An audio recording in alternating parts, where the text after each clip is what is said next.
All right, Shabbos, say good morning, good morning. Let us begin.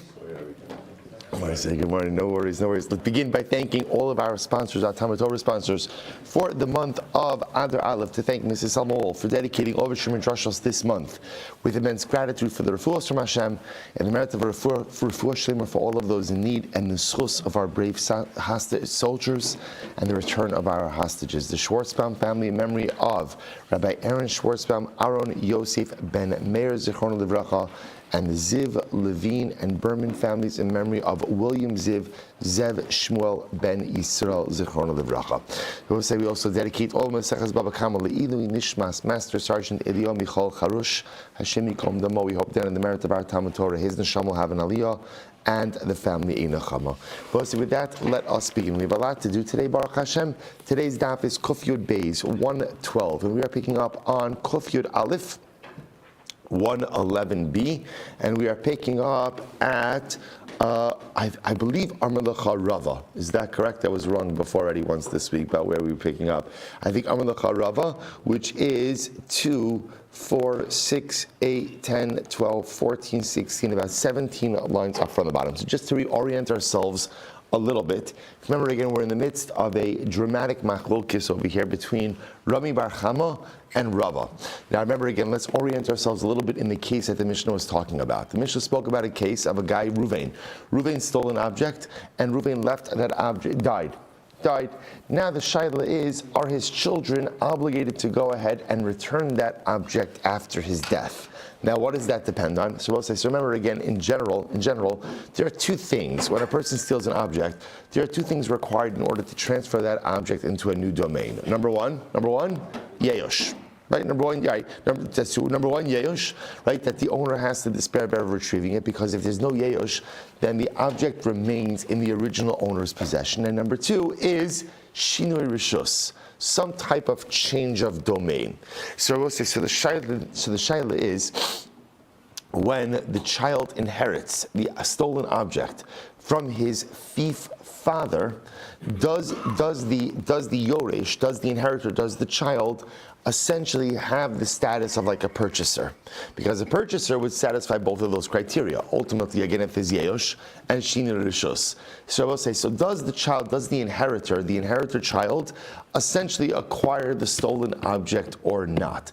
The way the Gemara phrases that is the inheritor considered to be a purchaser, a lokeach? In which case, if there was yeyosh, then ultimately, again, falling into the domain of the children would be a shinui rishus.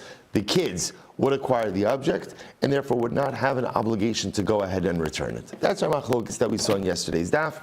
Rabbi Bar Kamma said, Rishus yoresh ki rishus lokeach tami. So Rabbi Bar Kamma wanted to suggest that ultimately, again, when the children inherit the object, so they are considered to be like purchasers, therefore they acquire the object, and therefore halacha l'maisa, they have no obligation to go ahead and return it. Now what that sounds like is, and which is actually quite fascinating, they have no obligation to return it, even if what? Even if it's extant, right? Even if the object is right there.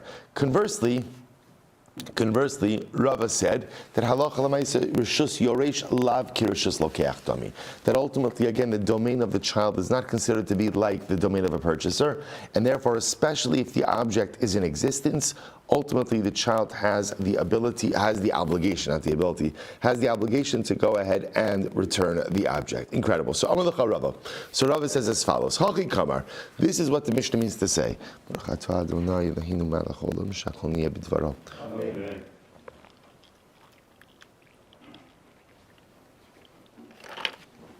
So Rava says as follows. This is what the Mishnah means to say.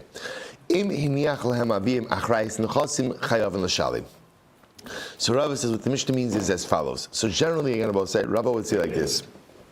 If we're talking about a case, now, if we're talking about a situation of where a stolen object is still in existence, so according to Rava, what the Mishnah means to say is as follows, that if the father left behind real property, that there is an obligation upon the estate, upon the Yarshim, to go ahead and repay the stolen object. Now I will say, now the logic behind that we're going to see in just a moment. Vaha masni le Rabbi Shimon Berei. But yet, Rebbe taught Rabbi Shimon, his son, lo davar sheish bo achrayus mamish. It doesn't literally mean that that the stolen object is real property. Ela afilu para v'choresh ba chamar u'mechamer acharav l'chayiv l'hachzer mipnei kavod aviyim. Rather, Rabbi said we know that the halacha is that if the father steals something and the object is extant when the father dies, the children have the obligation to return the object. Why? Why? Covered for their father. Now remember, I'll say, this is not because they have an obligation of hashava, right? The children don't really have an obligation to return stolen property. Why not? Why not? They didn't steal it, right? The obligation of hashava, as we're going to discuss, of returning stolen property really devolves upon the thief. They're not the thief. They didn't do anything. So why do the children have an obligation to return stolen property? It's covered for their father. Right? It's not. It doesn't look right when there is an object in existence that people may know was stolen. So they have to return it. Allah Amarava. So Rava said, this is beautiful. Allah Amarava. Rava said as follows: Kisha chivna. So Rava says, when I die, Raboshia nafik livasi ditaritzna masnisin kavase.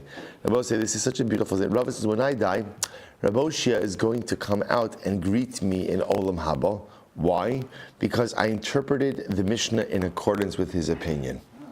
Beautiful. So just probably if you think about that, perhaps what the Gemara is trying to teach us, or Rav is trying to teach us, is that when ultimately you use a teaching of Chazal to somehow improve your life, that gives an aliyah to the neshama of the person whose Torah you are learning, that boosts them maila, higher and higher. And perhaps there's hakar satov, there's gratitude that when you leave this world, the neshama of that great person will come to greet you, almost as a sign of gratitude for what you've done for them in the olam ha'emes, in the world to come. It's such a beautiful yisod. In general, there's this concept in Chassidus that when you learn the Torah of a tzaddik, so you connect with their neshama. There's a personal connection that you have with their neshama, right? We know this. So those of us who have the schus to learn the Torah of the Piagetz every Thursday night, you see that there's a feeling like that of connection with the Torah, with the neshama of a tzaddik. You feel a connection even though someone's been gone for so many years. So Rava says, when I die, I know Rabbi Shia is going to come out and he's going to greet me because I'm interpreting the Mishnah in accordance with his opinion. So incredible. So the Gemara says, why? What happened? The Tanya Rabbi Shia, Hagozal u'ma'achil Esbanov. So let's listen to this. Ruvain steals an object. He goes ahead and uses the object. He feeds it to his kids. I will say, now again, I want to point out, like I said yesterday in the Mishnah, this isn't some kind of sob story that Ruvain has no money, he's begging and stealing to go ahead and support his family. It's just a matter of fact. In other words, he stole, and it happens to be he used the theft to sustain his family. Pitur milashalim. So we'll say, so that's it. That's another way of saying. The stolen object is no longer in existence. So now, if Reuven dies and the stolen object is no longer in existence, the children, the heirs, have no obligation to return anything. Okay? Hiniach lifnehem. So the Gemara says, if however the father died, and when the father died, the stolen object was still in existence. Whatever the object was, then what's the halacha? Chayavin. Then ultimately, again, they are obligated to go ahead and return the stolen object. If, on the other hand, when the father died, the stolen object is not in existence, subturin. Ultimately, again, they are not obligated to go ahead and return anything. Now watch this. Rabbi Shmuel says, if the father left behind real property, then the children are obligated to repay the stolen object. Now, Rabbi says, what does that mean? Take a look at Rashi. Rashi says over here. By the way, there's a couple of things that are being introduced over here.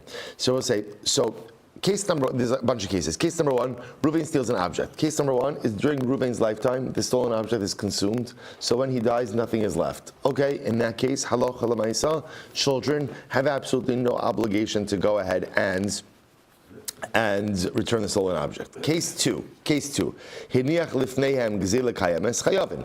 Reuven dies, stolen object is still in existence, give it back.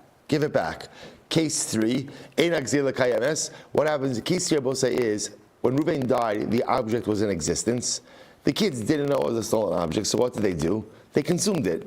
In that case, also no obligation to return it, because again, remember, there's never an obligation to be out of pocket for the estate. Case 4, Reuven stole an object, and whatever it is, whether he went ahead, he consumed it, they consumed it, but Reuven is in possession of real property. In that case, Rabbi Shmuel says the estate is obligated to make restitution to the victim. What's the logic behind that? So I will say, the moment that you steal an object, what happens? What happens halachically? There is automatically triggered an obligation to repay that which you stole. So you have a debt, right? I'm a thief. Who do I have a debt to? Who do I have a debt to? The victim. The victim, right? That debt essentially creates a lien against real property. So now, we'll say, interestingly enough, essentially once Reuven dies, if Reuven has real property at the time that he stole, essentially again the victim of the theft becomes a creditor against the estate. So now even once he dies, there is a creditor against the estate, and again the Yershim do have an obligation, the estate has an obligation to pay off the debts of the now deceased father. So we'll say that's the pshat in the Mishnah when the Mishnah says, remember again, we didn't understand the statement. Right, when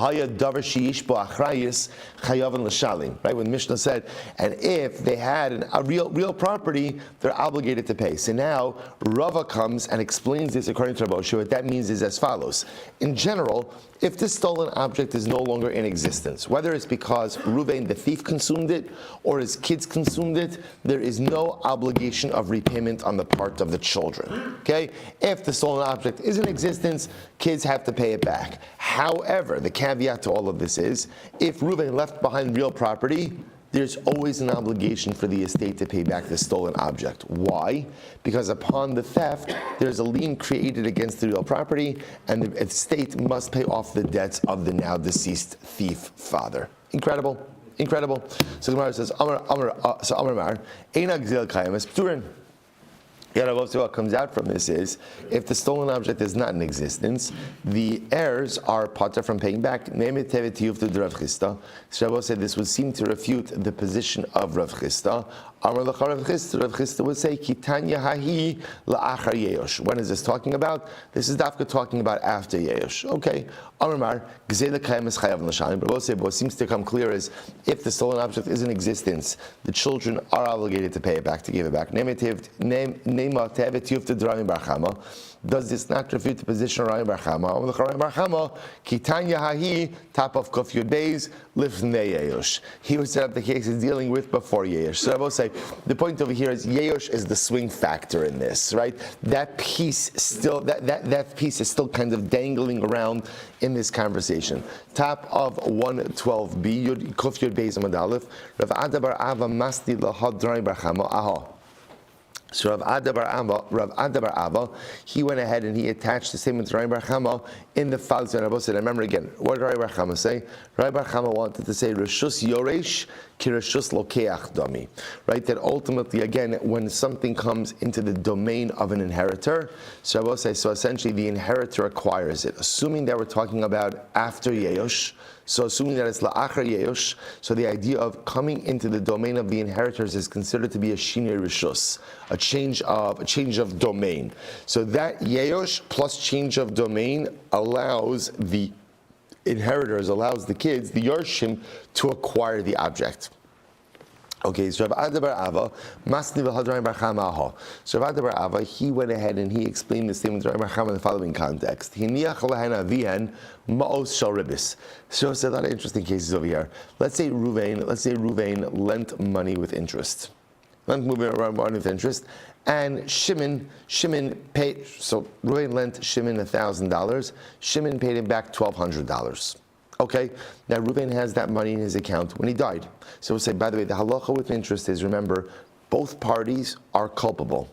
Both the lender and the borrower are both culpable for engaging in an interest transaction. That's number one.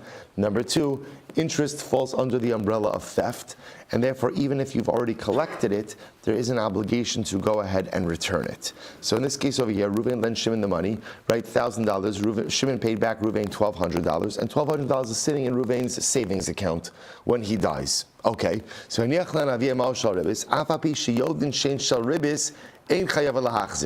Interesting.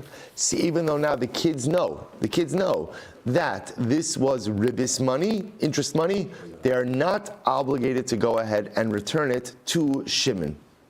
Rabbi Shmuel says, Zos Omeres, Rishus Yoresh ki Rishus Lokeach Tamim. So Rabbi Shmuel says, what do you see from here? That falling into that, when something is inherited by the children, by the Yershim, that is tantamount to a Shinui Rishus, a change in domain. A change in domain. And again, assuming that is coupled with Yeush, so therefore again, the children become the complete owners over the money. All right. So the Gemara says, Rava Amar the Olam Rishus Yoresh Lav Kirshus Lokeach Dami. Rava says, maybe not. Maybe when children inherit something that is not considered to be a Shinui Rishus. We'll say, remember again, we're trying to figure out over here, essentially, just so you appreciate the tension. We seem to see like conflicting ideas. That on one hand, that children as inheritors almost inherit the position of the father, and whatever the father's status was, that's the kid's status. I'm talking about like from a monetary perspective. Or conversely, no, children essentially have the status almost of a purchaser. So that when they inherit property, that property is coming into a totally new domain, separate and distinct from anything to do with their father. And that's the tension we keep on seeing going back and forth over here. So Rava says no. So I'll say, you know what it almost feels like? It almost feels like sometimes children, actually, we'll save it for later. It's logged off. The Gemara says as follows. So Rava says that in reality, when children inherit something, so that inheritance, when they acquire it, it's not considered to be like a purchaser, like a new domain. Rather, it's considered to be like an extension of their father's domain. So what's happening over here? So Rava says, so if that's the case, that it's not a Shinui Rishus, so Rabbi said, let's play this out, right? Let's play this out. So therefore, Reuven lent Shimon $1,000 with ribis. Reuven got back $1,200. The money is sitting in Reuven's savings account. Reuven dies. Children inherit the savings account. If you hold that Rishus Yoresh Lav Kirshus Lokeach Tami. So if you hold that when children acquire something, they're not purchasers. They're an extension of their father. So what should they have to do with that money? Return it. So what? But yet, I will say that's not what the Brisa said, right? The Brisa said that they don't have to return it. So what's going on over here? V'shayni hacha. So this case is different. Ribis is different. Why is ribis different? The Amar Kra, because the pasuk said, Al tikach me'iton nashach v'tarbis.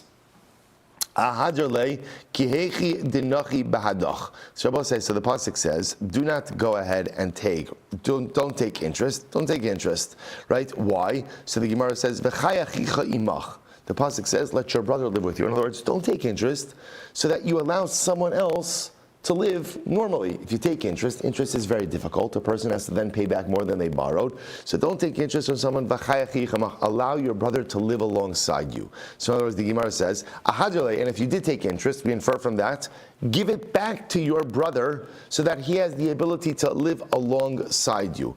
The mitzvah of returning interest money only applies to who? The lender. It applies to the lender. It doesn't apply to anyone else. The way the pasuk is framed, is that halacha l'maisa, the obligation of hashava, of return, only applies to the person who took the interest, doesn't apply to the heirs or anyone else who would acquire the money. Very interesting. Very interesting. So the Gemara says, so the one who went ahead and applied Ryan Bar Chama to this last brisa was certainly applied to the Mishnah. The Gemara says, but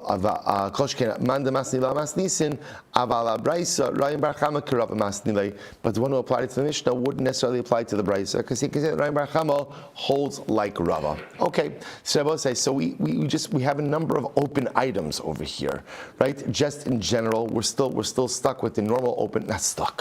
We're not stuck with anything. We're privileged, right, to work through this. So on one hand, which really with the tension over here is trying to figure out what is the nature of inheritance. Is inheritance considered to be like a brand new domain, right? Assuming that inheritance is accompanied by Yeush. So therefore, again, the Yarshim really have no particular obligations towards anything to do with their father, so returning lost object or anything else. or no, Yorshim are considered to be an extension, ultimately, again, of their father, and therefore, whatever outstanding items their father had going on, they would be obligated to go ahead and satisfy those as well, specifically in the realm of debt. And I will say, there is an interesting yesod that you see from here, that when parents don't resolve their issues, they tend to trickle down to their children. Let's say, so I just want to point out, whatever the bottom line is over here, there's a tension. There's a tension. We think that our personal issues, whatever I'm struggling with as an individual, I could kind of shield my kids from it. Like, my stuff is my stuff. But it's not true. It's just like when there's tension in a marriage, even when parents try to hide it from children, children always pick up on it. They always know when there is dysfunction, when there is strife, and when there is difficulty. Even if you choose not to argue in front of the kids, they feel it, because marital tension is palpable within a home. It's the same thing. The connection between parents and children, I both say, is something that transcends biology. There's a connection of neshamas. There's a connection of everything. So when a parent is walking around with unresolved stuff, and a parent is not working on themselves, right? And I'm not bettering myself, and that stuff is churning inside of me, my child knows it. My child knows it. And not only that, but Rahman al-Islam, sometimes that unresolved stuff passes down to my children. Because if my kid is brought up in a home with unresolved stuff, and my kid is brought up in a home with inconsistencies, and my kid is brought up in a home where at the end of the day, I as a parent am not working on myself, then whatever that unresolved schmutz may be, it goes ahead and it trickles down. I will say, that's what Chazal are teaching us over here. Reuven is a thief, and Reuven died. And I will say, Reuven died without ever getting his act together. And you know what happens when you die without getting your act together? Your kids are left holding the bag. And it's not just in a material sense, it's in an emotional, spiritual sense as well. We think that sometimes our obligation as parents is just to Meretz Hashem, provide a home and shelter and education and clothing and all that stuff, and that's all true. The most important thing we give to our children is a worked out self. The better you are as a person, that is the greatest Yerusha and lifetime gift that you give to your child. Conversely, unresolved stuff has such detrimental effects upon our children in ways that often we can never even realize. Such an incredible yisod. The Gemara says as follows, Tana Abanon, Agozel, Uma'achilas Banov, Petur Milashalim. So Rabbi says, listen to this. So a person goes ahead and steals, Reuven steals, and Ma'achilas Banov, as we said before, means it's used up. Right? Again, I will say, the fact that it was used on his kids doesn't really matter all that much, right? If Reuven stole it, whether he used it to feed his kids or he gambled it away, whatever it is, it doesn't really make a difference. The point over here is, at the end of the day, when he dies, there is nothing left. So I'll say, so this is it. Reuven the thief didn't work out his stuff before he died. So what happens when you don't work out your stuff before you die? Your kids are left with it. So what happens? Petur milashalim. So the kids have no obligation of returning the lost object. No obligation. Hiniach lifnehem. So we'll say, now what happens if he dies and he left the object? So we'll say, let's say just for argument's sake, he stole a sheep. He stole a sheep. And what happens? He dies, and the sheep is there. The sheep is there. So we'll say, what's the halacha? If the kids are adults, so we'll say, now this is another twist in the conversation over here. We haven't seen this before. If the kids are adults, ultimately they are obligated to go ahead and pay it back. Kitanim, Petur Milashalim, but if they're minors, they do not have an obligation to repay. Vim Amru Gidolim, Ein Anu Yodim Cheshbona Shechashvu Avinu Imcha, Peturin. But even if they're adult kids and they say to the claimants, right, the victim, Shimon comes along and says, hey, that's my sheep, right? And the adult children say, you know what, Shimon, you seem like a very nice guy, but the truth is we have no knowledge of our father's affairs. Right? We have no knowledge of what he did, what he didn't do, what he stole, what he didn't steal.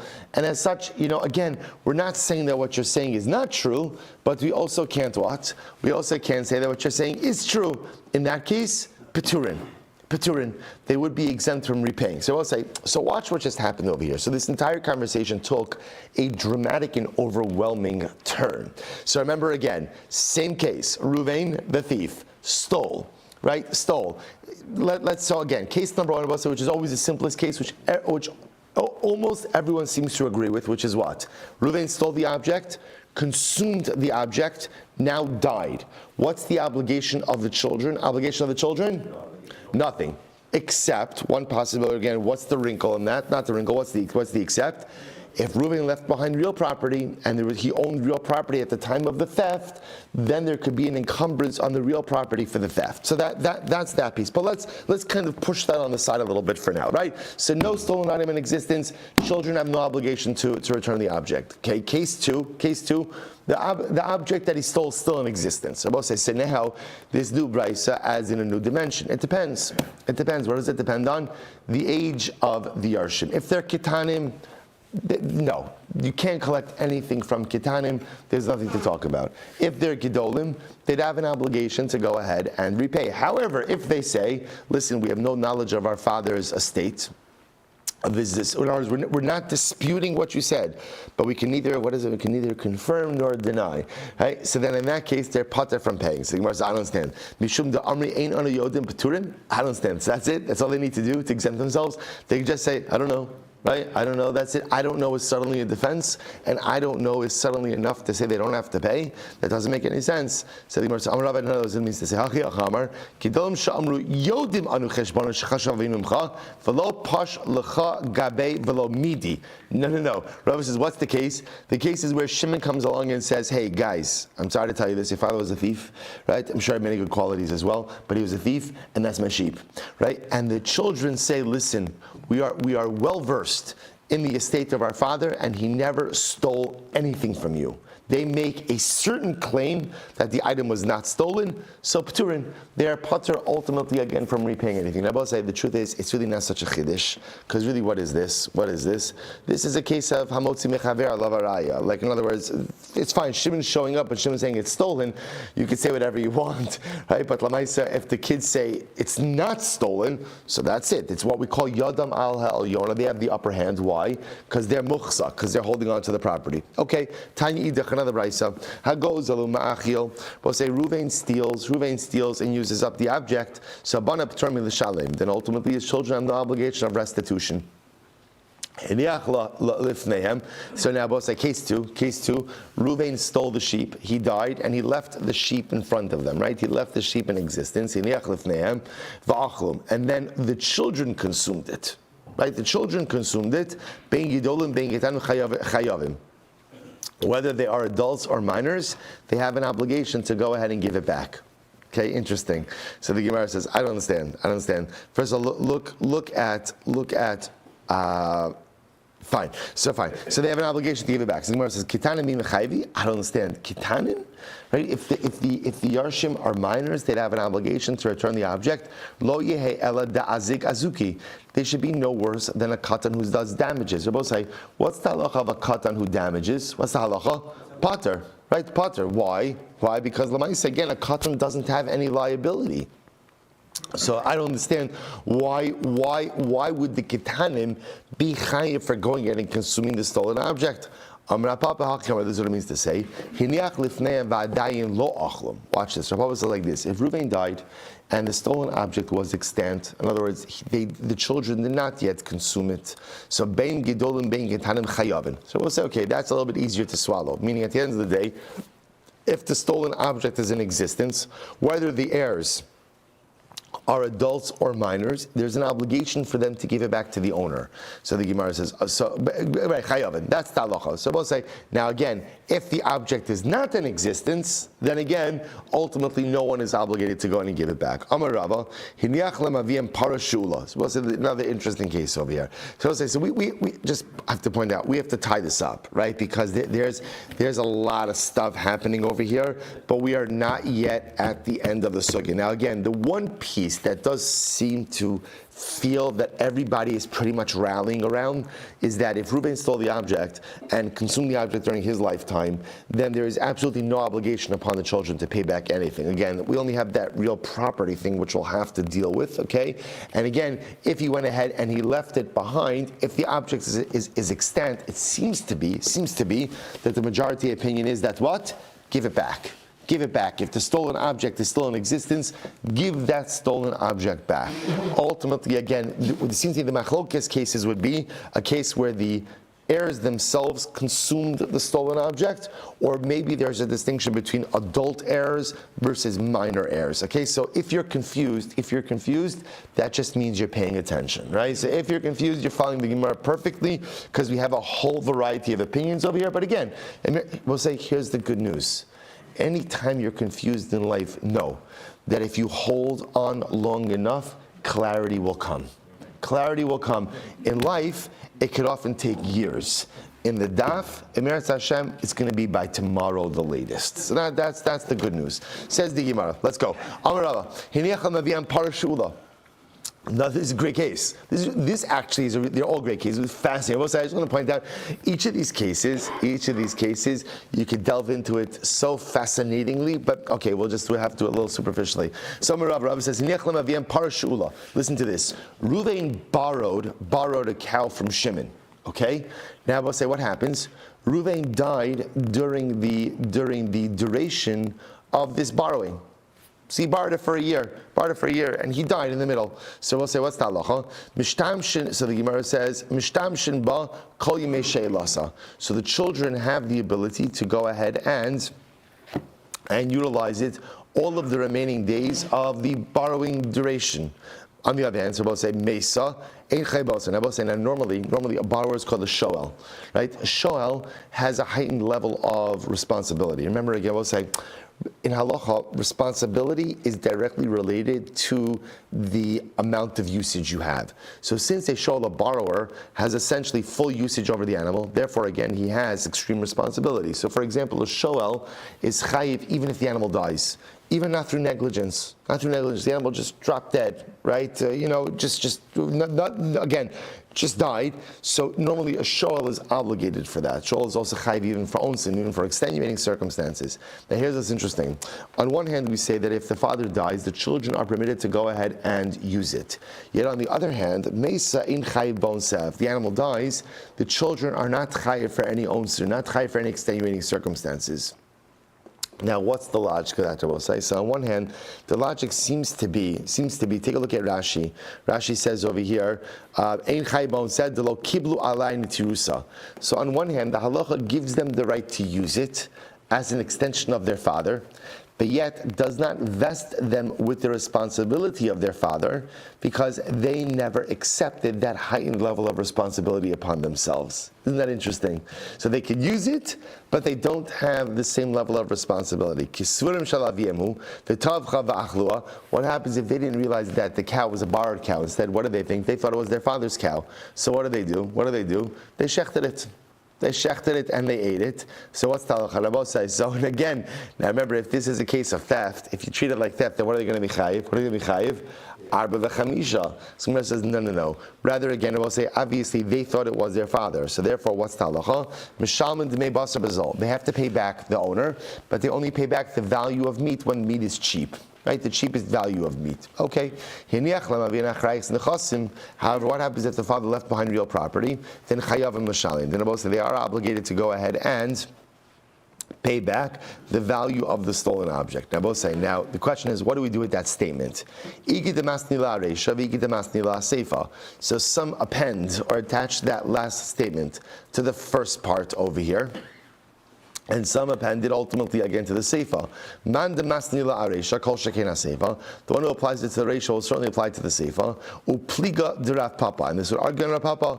Man de masnila Seifa aval aresha lo. But the one who goes ahead and appends it to the Seifa would not apply to the ratio. Vahainu de Rav Papa. And this reflects the view of Rav Papa. Now what does Rav Papa say? Here we go.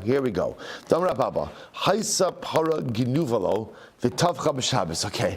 It's like too much for one day. Incredible. Listen to this. So I'll say, watch this. Rabbi Papa said like this. Reuven stole a cow. All right? Now I'll say, now watch this. So let's say again, he stole it on Friday. Right? He stole it on Friday.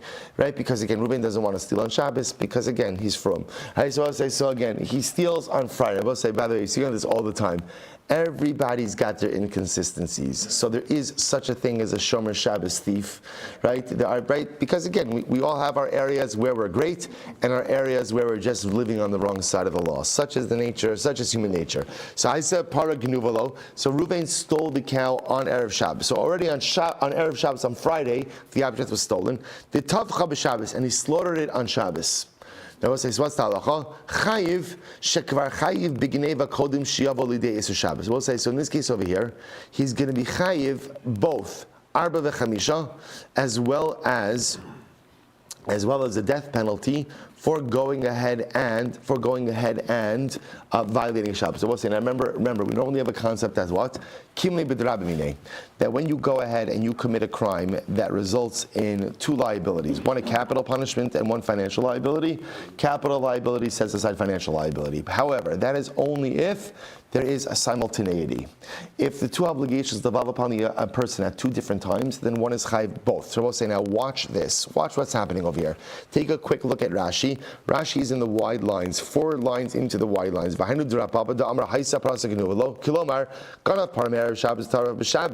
So if he stole on Erev Shabbos and he slaughtered on Shabbos, chayiv af b'tashlumin arba v'chamisha. Now watch this. Hear this out. Rui is going to be chayiv both capital liability, death penalty for violating Shabbos, and the 4 and 5 time penalty for stealing and slaughtering. Now, we'll say, now remember, but yet he didn't slaughter until Shabbos. What's going on over here? Watch this.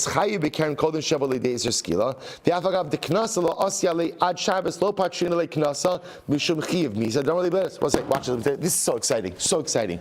Watch this. He'll say, another interesting fact. This goes in the notebook. Another interesting fact. The concept of kimle b'drabimine only applies to misa and mamon, to a death penalty and monetary obligation. It does not apply to misa and knas. In other words, you could be chayiv a knas, a penalty payment, and misa at the same time. Okay, so we'll say, so let me give you an example of this. So let's say if a person were to go ahead and perform an act that would result in capital liability and a mammon liability at the same time, you'd be chayiv for the death penalty, pater from mammon. On the other hand, I would say, in this case over here, what's happening? Reuven stole the object on Erev Shabbos, right? So he's already a ganav. On Shabbos, he slaughters it, and I will say, in the act of slaughtering, 2 things happen. Number 1, chil Shabbos, he's violating Shabbos, and number 2, what's the second thing? Arba v'chamisha, 4 and 5. 4 and 5 is a penalty payment. Is a knas, it's not mammon. So because it's knas, you could incur it at the same time as capital liability. Wow. So we'll say, so Reuven is chayiv. Reuven is going to be chayiv both for the death penalty for violating Shabbos and the arba v'chamisha knas penalty as well. We'll say, by the way, you look at some of these, you're like, that avera is just not worth it, right? If you're going to go down, right? Let me say, come on, make it worth it. Make it worth it. A steak, I don't know if that's worth it at the end of the day. So it goes back there. Haisa parashu. Watch this. However, we'll say second case. Second case was the Reuven was borrowing the cow. He was borrowing it. The tabcha b'Shabbos, so I'll say now on Shabbos he slaughtered it, then pater. I will say he's going to be pater, and I will say why. What's the difference between the previous case and this case? In this case, I will say the act of theft and slaughter occur at the same time. Because remember, again, the power was in his domain because it was borrowed. So it had every right to be there. On Shabbos, when he slaughters it, that's when he becomes a thief. So in the moment he becomes a thief, he also incurs capital liability. So that's mammon. Remember, that's going to be his chayiv keren now. He's chayiv mammon and misa at the same time. Kimle b'drabimine. So you're only chayiv. The capital liability sets aside financial liability. Incredible. So Marsa Pater, she'isr Shabbos ve'isr gneva b'ayin ke'echad. Incredible. Both says that's our papa.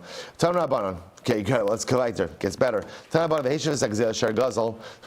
pasuk says, if you steal something, you're obligated to return the stolen object you stole. Why does it have to say you have to return the stolen object that you stole? We'll say it's obvious. What else are you returning? In other words, why do I need that phrase, those 2 words, asher gazel? Just say, teheshev esagzila, return the stolen object. Why do you have to say, return the stolen object that you stole? To which the Gemara says, yachzer be'en shegazel. Kain shegazel.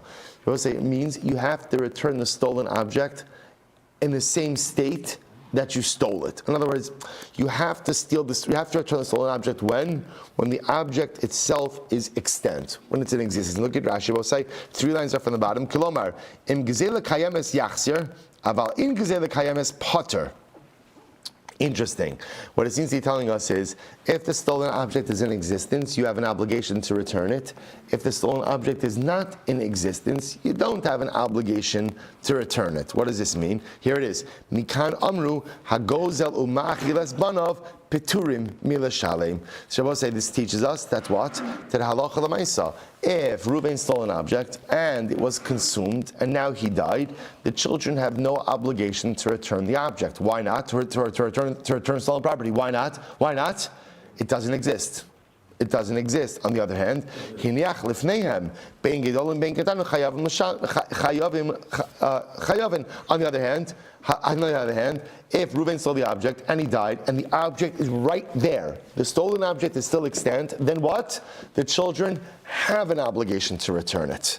So I will say, so this is, so now again I will say, we're circling back to our original sugya. So again, if the stolen object doesn't exist because it was consumed, no obligation to return, no obligation upon the Yarshim to return. However, if the stolen object is still in existence, there's absolutely an obligation to go ahead and return it. Sumchas, mishum sumchas amru, so I will say Sumchas said, Gedolim, Chayovin, Kitanim, Peturim. Okay, so Sumchas comes on about saying Sumchas wants to make this distinction between the age of the heirs. And he wants to say if the heirs are Kitanim will say in general have just no financial obligations vis-a-vis the estate of their father.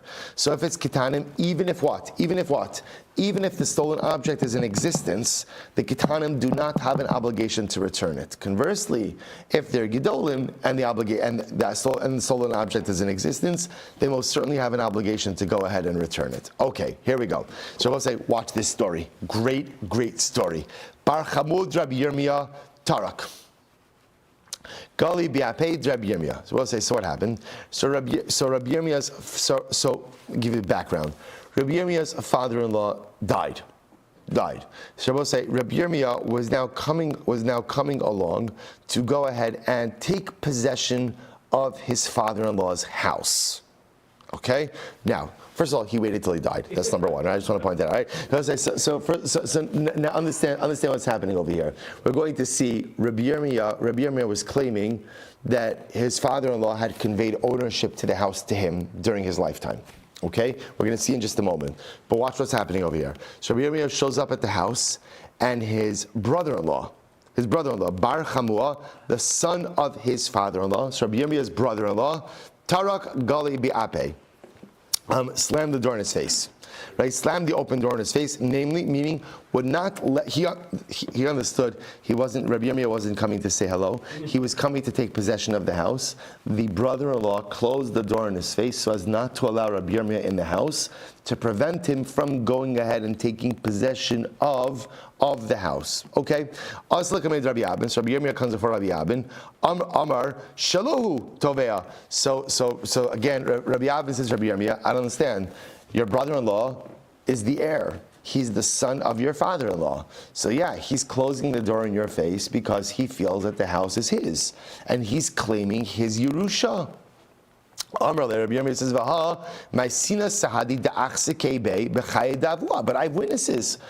witnesses. That I made a chazaka. Ultimately, again, on this home during my father's lifetime, my father-in-law's lifetime. So Rashi points out to Rabbi Yirmiyah was either claiming that either his father-in-law had sold him the house or had given him the house as a gift. Right? Either again, I will say, so again, Rabbi Yirmiyah is saying, okay, I got it. I understand what my brother-in-law is doing, but I have witnesses that at the end of the day, my father-in-law conveyed ownership of this house to me, and I did a chazaka during my father-in-law's lifetime. So Rabbi Abin says back,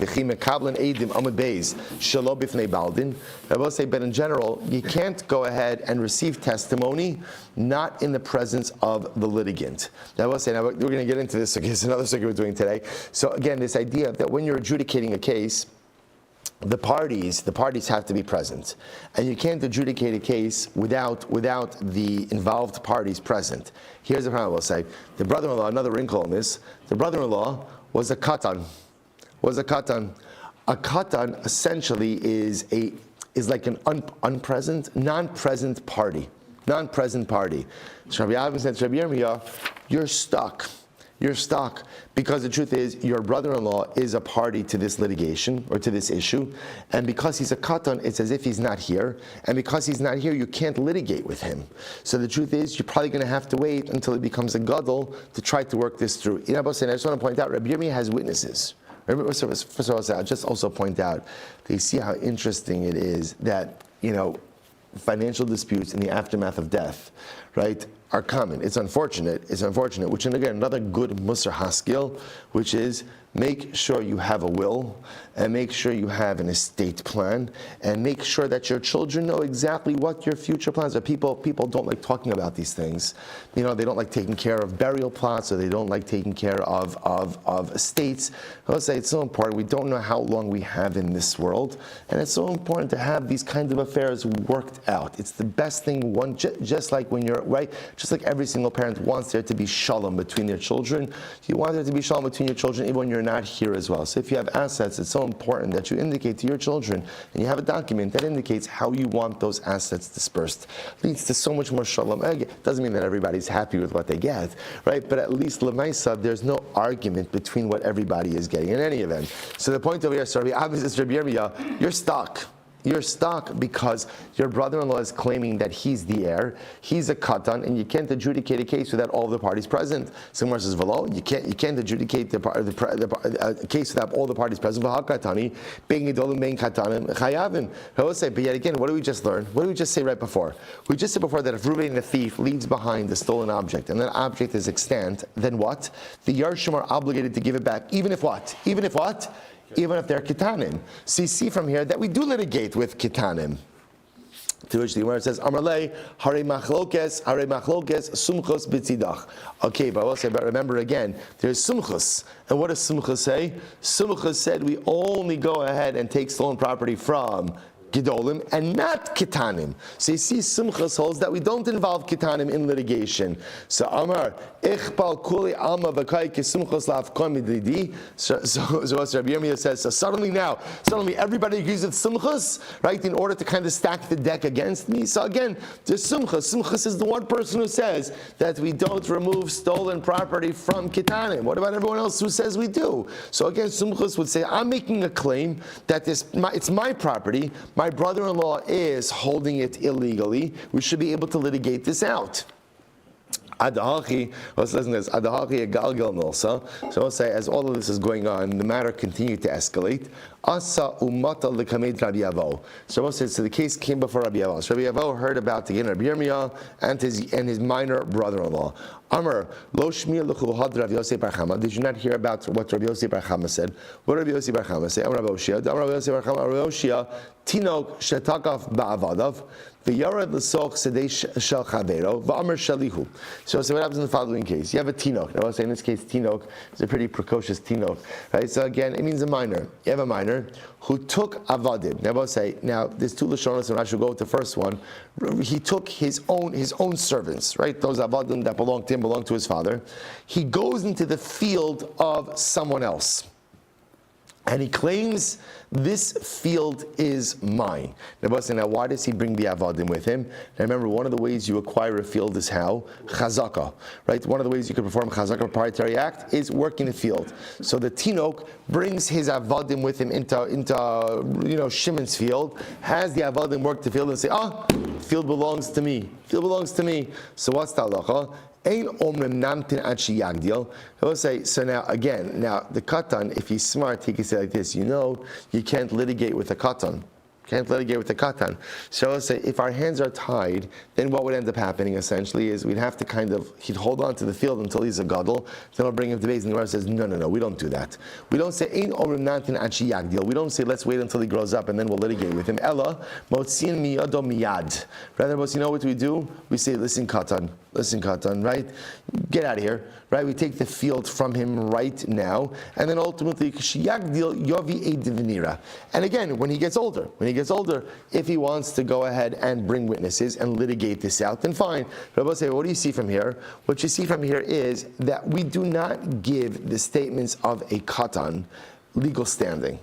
So therefore, again, the katan says it's my field. We say that's very nice, very cute, right? Get out of here, get out of here. We give it back. We allow the field to remain with the established owner, and we say, katan, when you grow up, when you become a gadol, right after your bar mitzvah pshetel, you could come back to Beis Din and you could go ahead and you could claim, and if you have witnesses, and we could adjudicate this out. But while you're a katan, we're not doing this.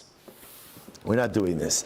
I will say, so also an interest. Oh, we don't have time. Okay, so just an interesting chinuch yisod in this as well, but we'll have to say it for a different time. So I will say, so the idea over here is we see that we don't wait until the katan becomes a gadol to go ahead and adjudicate stuff out, but rather again we take the property. So in the case of Rabbi Yirmiyah, why not? We should say take the house because Rabbi Yirmiyah has edim, and if when the brother-in-law becomes a gadol, he feels that the house is his, let him come to Beis Din. So Gemara says you can't compare that. Mi dami hasamhu demafkinan minei delo kaimaleach eskas avua aval hacha heicha di isle chazaka davua lo. Both say it's not fair to compare the cases. I'll tell you why.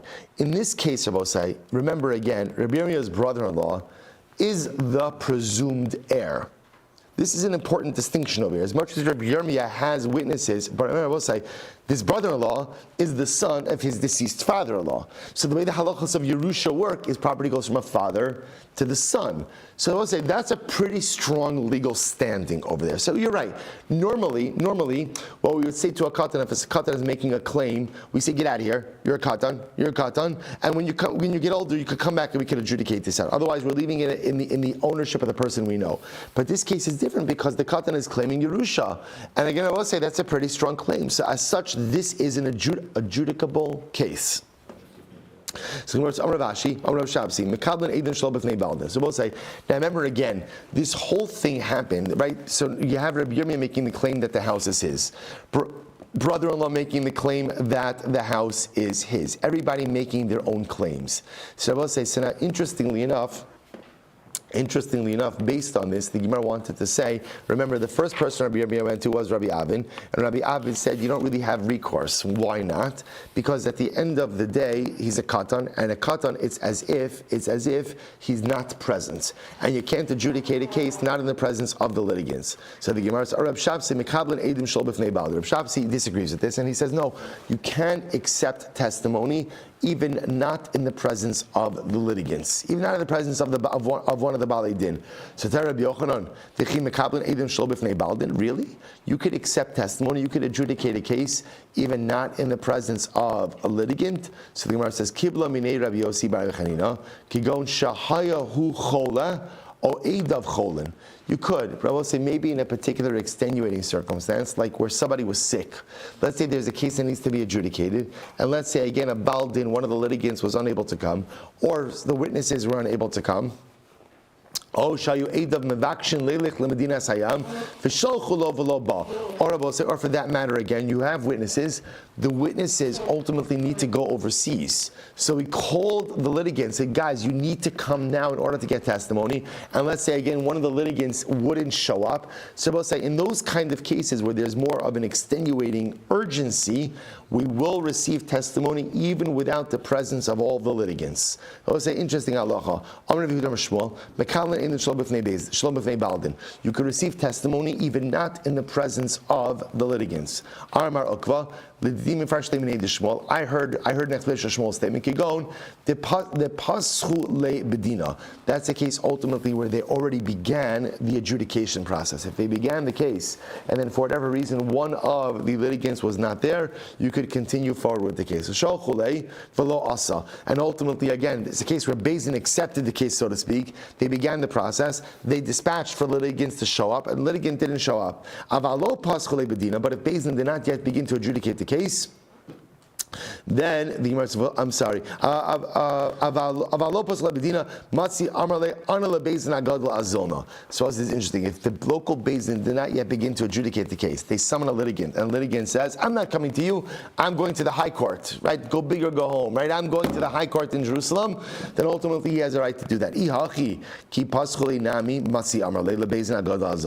But if that's the case, again, even if the Beis Din began to adjudicate the case, why can't one of the litigants say, I choose to go to the high court court in Jerusalem, to which the Gemara says, Ravina, Kigon denakit diska mebeis din agadol. The case we're talking about over here is talking about a situation where, again, the litigant has like a settle. He has, a piece of a document from the Beis Din Agadol, and Beis Din Agadol telling the local courts to adjudicate this case. Right? So we have to stop over here for today.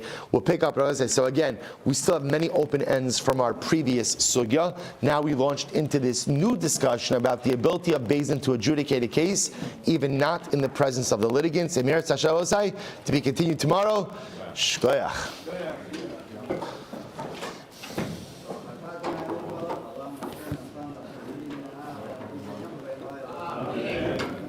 All right, have a great day, everyone.